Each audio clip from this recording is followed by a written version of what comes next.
কলেজের জিএস। তুই শুধু নামটা বল, তারপরে দেখ এই আবু আর কি হাল করে। কিন্তু তার আগে তোমাকে একটা কথা জানা দরকার যে আমি তোমাকে ভালোবাসিনি। সাজিদা যা বলেছে সব সত্যি বলেছে। মহাজনের টাকা সাজিদা শোধ করেনি, আমি করেছি। সত্যি মনীষা, তুমি দেখতে যতটা সুন্দর তোমার হাতটাও ততটা সুন্দর। মনে হয় এখনই হাতটা ধরে। বল তুই মহাজনকে এত টাকা কি করে দিলি? কোথায় পেয়েছিস এত টাকা? বল শিগগিরই, না হলে তোকে আজ মেরে শেষ করে দিব। বিশ্বাস করো মা, আমি মহাজনকে কোনো টাকা দিইনি। তুই টাকা দিসনি তো এতগুলো টাকা ভুজা শোধ করলো নাকি? আমাদের কাছে যে মহাজন টাকা পেতো সেটা তুই আর আমি ছাড়া কেউ জানতো না। সত্যি করে বল তুই কোন অন্যায় কাজ করে এই টাকা পেয়েছিস, না হলে তোকে আজ মেরেই ফেলবো। ছেড়ে দাও মা, ছেড়ে দাও, আমার খুব লাগছে। দাঁড়ান চাচি, সাজিদাকে আর মারবেন না। সাজিদা যা বলেছে সব সত্যি বলেছে। মহাজনের টাকা সাজিদা শোধ করেনি, আমি করেছি। কিন্তু বাপ তুমি কে, আর তুমি বা আমাদের এত বড় উপকার কেন করলা? মা, শেরফুল আমার বন্ধু, আর কলেজে আমরা একসাথে পড়াশোনা করি। কিরে সাজেদা, তুই হঠাৎ আজ কলেজে কেক নিয়ে আসলি কেন সেটা তো বল। জানিস মনীষা, আজকে আমি অনেক খুশি। শোন সাজেদা, তোর মুখ থেকে এই কথাটা আমি 10 বার শুনলাম, কিন্তু এত খুশি হওয়ার কারণটা কি সেটা তো বলবি। মনীষা, তুই একটু গেস কর দেখি আমি কিসের জন্য এত খুশি। আমি গেস টেস করতে পারবো না, বললে বল, নাহলে ক্লাসে চল, আমি আর তোকে জিজ্ঞাসা করব না। আরে আমার বেস্টি, এত রাগ করলে হয়? আমি তোকে বলবো না তো কাকে বলবো? তুই তো আমার জানেরই জান, পরাণের পরাণ। শোন লেলে, অত ঢং করতে হবে না, এবার খুশির কারণটা বল দেখি। আসলে আজ সুদীপের বার্থডে, তাই আমি ভেবেছি আমরা দুজন ওর বার্থডে একসাথে সেলিব্রেট করব। আর ওকে আজই আমি বলে দিব যে ওকে আমি ভালোবাসি।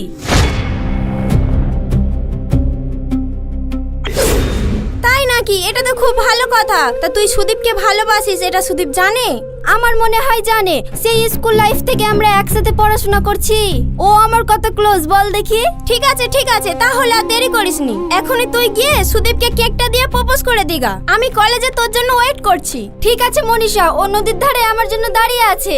তুই যা, আমি এক্ষুনি আসছি।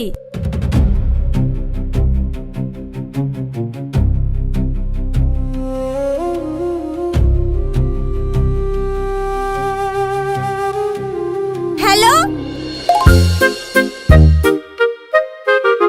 হ্যাপি বার্থডে সুদীপ, তোমাকে জন্মদিনের অনেক অনেক অনেক শুভেচ্ছা। Thank you Sajida. সুদীপ, আজ তো তোমার বার্থডে, তাই আমি ঠিক করেছি আজকে সারাটা দিন আমি তোমার সাথে কাটাবো। আমরা ঘুরতে যাব, ফুচকা খাবো, মজা করব, তারপর আমরা রাত্রে সিনেমা দেখে বাড়ি ফিরবো। বলো তো শোনা, কত মজা হবে? কি ব্যাপার সুদীপ, তুমি আমার কথায় খুশি হওনি?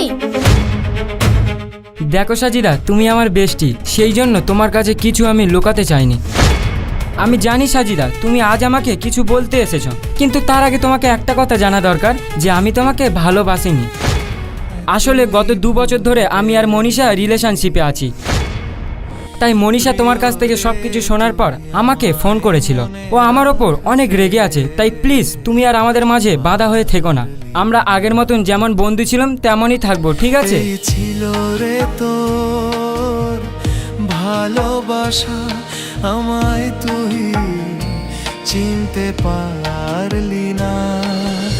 চিরদিনই তুমি যে আমার, যুগে যুগে আমি তোমারি।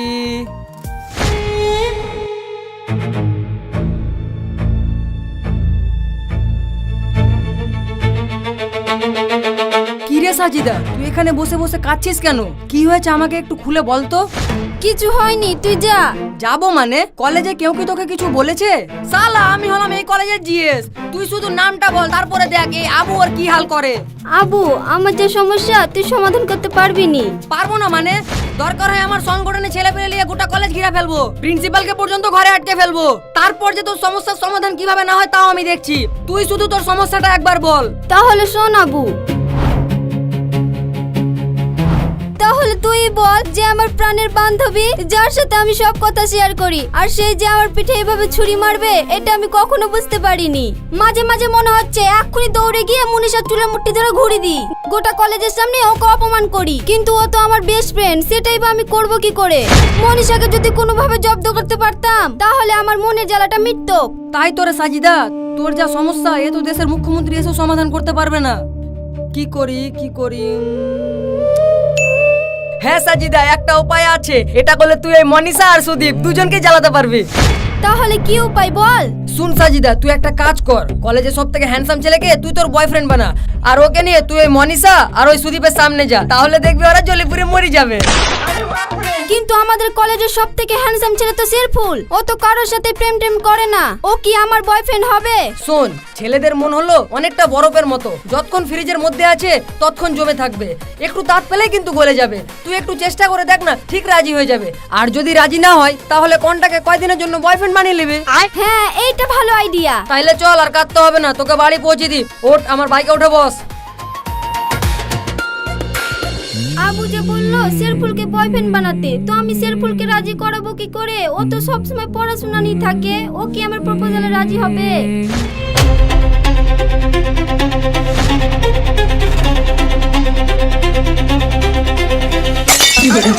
এটা কি হলো সাজিদা? কি হলো মানে? সেটা তো তুমি বলবে। তুমি হঠাৎ ছাদ থেকে লাফ মারতে যাচ্ছিলে কেন? দূর, আমি কেন ছাদ থেকে লাফ মারতে যাব? আমি তো ছাদে দাঁড়িয়ে হাওয়া খাচ্ছিলাম। ও সরি শেরফুল, আসলে আমি একটু টেনশন আছি তো তাই বুঝতে পারিনি। টেনশন? তা তোমার আবার কিসের টেনশন? আমি তো দেখেছি তুমি কলেজে সব সময় হাসি খুশি থাকো। শেরফুল, তুমি আমার বয়ফ্রেন্ড হবা? মানে? আরে তুমি ভয় পেও না, আমি তোমাকে সত্যিকারই বয়ফ্রেন্ড হতে বলছিনি। তুমি কি আমার কন্টাক্টে বয়ফ্রেন্ড হবা? আরে দাঁড়াও দাঁড়াও, তুমি কি বলতে চাইছো ভালো করে বলো তো। আসলে শেরফুল, আমি না সুদীপকে ভালোবাসতাম, কিন্তু যখন ওকে আমি ভালোবাসার কথাটা বলতে গেলাম তখন ও আমাকে বলছে আমাকে ভালোবাসে না, ও ভালোবাসে মনীষাকে। তাই আমি ওকে দেখিয়ে দিতে চাই যে আমিও সুদীপের থেকে ভালো ছেলেকে প্রেম করতে পারি। শোনো সাজিদা, আমি তোমার কথা সব বুঝতে পেরেছি, কিন্তু এটা যদি শুধু অভিনয় হয় তাহলে আমি তোমার শর্তে রাজি, না হলে তুমি অন্য ছেলে দেখে নিতে পারো। না না, সেটাই হবে। তাহলে চলো, কিভাবে আমরা ওদেরকে বিরক্ত করব সেই প্ল্যানটা করি।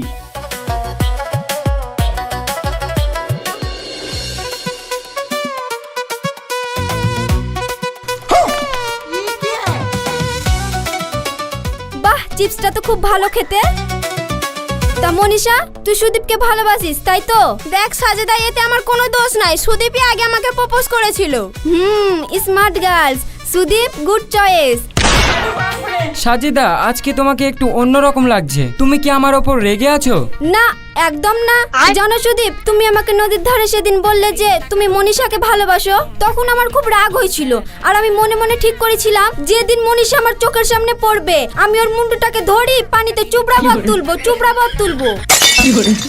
কিন্তু না, মনীষা তো আমার বেস্ট ফ্রেন্ড, আমি তো এটা করতে পারবো না। আর তাছাড়া ভালোবাসা তো যে কোনো সময় যে কোনো কারোর সাথে হতে পারে, আমি তো এতদিন ভুল ভাবতাম। সাজিদা, তুমি এটা কি বলছো? হ্যাঁ সুদীপ, আমি সত্যি বলছি, যেমন ভাবে তুমি মনীষাকে ভালোবেসেছো সেরকম ভাবে শেরফুল আমাকে ভালোবেসে ফেলেছে। জানো, শেরফুল স্মার্ট, হ্যান্ডসাম, আর আমাকে এত ভালোবাসে যে আমার সব সময় খোঁজ করে। এই দেখো, বলতে বলতে ফোন চলে এসেছে। সাজেদা, তুমি কিন্তু একটু বেশি ওভার অ্যাক্টিং করছো। হ্যাঁ সোনা, আমি জানি তো তুমি আমাকে ছাড়া এক মুহূর্ত থাকতে পারো না। সরি জান, সরি, আমি তোমাকে ছাড়া আর কোথাও আসবো না, আমি এক্ষুনি আসছি। I love you. ঠিক আছে সুদীপ, তোমরা থাকো, আমি আসছি। কি ব্যাপার সুদীপ, সাজেদাকে খুশি দেখে তোমার এত টেনশন হচ্ছে কেন? ভালোই তো সাজেদার সাথে জড়িয়ে বসেছিলা। আমি কোথায় জড়িয়ে বসলাম, ওই তো আমার পাশে এসে বসলো। ও সোনা, তুমি রাগ করছো কেন?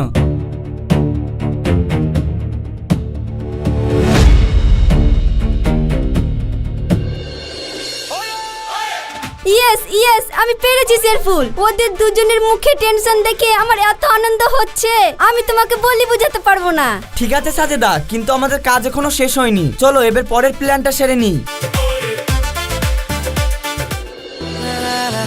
জানো মনীষা, আজ তোমায় এত সুন্দর লাগছে না, মনে হচ্ছে এক্ষুনি বিয়ে করে আমার বাড়ির বউ বানিয়ে নিয়ে চলে যাই। কি যে বলো সুদীপ? হ্যালো, আপনি কি সুদীপ মণ্ডল বলছেন? হ্যাঁ, কিন্তু আপনি কে? আমি থানা থেকে বলছি, আপনার নামে থানাতে অভিযোগ জমা পড়েছে। আপনি এক্ষুনি রেস্টুরেন্টের বাইরে এসে আমার সাথে দেখা করুন, না হলে কিন্তু আমরা এক্ষুনি আপনাকে তুলে নিয়ে যাব। না না স্যার, ও কাজ করেন না, আমি এক্ষুনি আসছি। ঠিক আছে, তাড়াতাড়ি আসুন। যাক, আমার কাজ শেষ, আমি এখন এখান থেকে যাই। মনীষা, তুমি একটু বসো, আমি এক্ষুনি আসছি।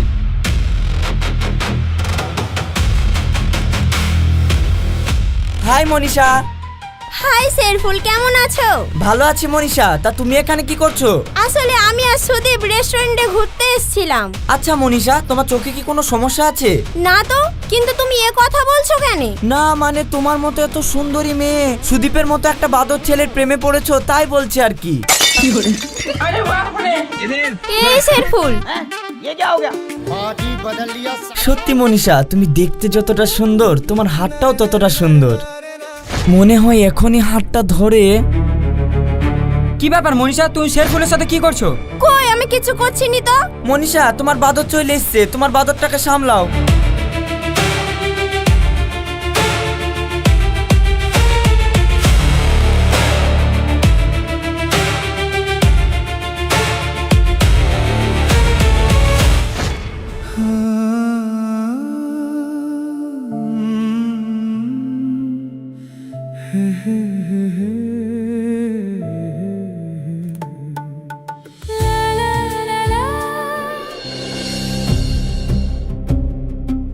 আমিনা ভাবি, এ তোমাদের কেমন ব্যবহার?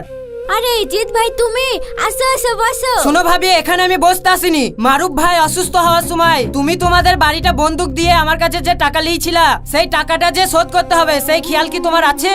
কি করবো গো ভাই, যাকে বাঁচবার লেগে টাকাগুলো ধার লিয়েছিল সেই মানুষটা তো আর পৃথিবীতে বেঁচে নেই। আমি একা মানুষ, লোকের বাড়ি কাজ করে মেয়েটাকে কলেজে পড়াচ্ছি।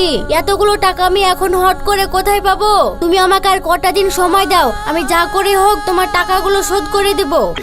শুনো ভাবি, তোমার এই কাহিনী আমি অনেকবার শুনেছি, আর আমি কোনো কথা শুনতে চাইনি। হয় আমার টাকা ফেলো, নাহলে 7 দিনের মধ্যে বাড়ি খালি করে দাও। আমি এই বাড়ি বেচে আমার টাকা শোধ করব, এই আমি বলে গেনু।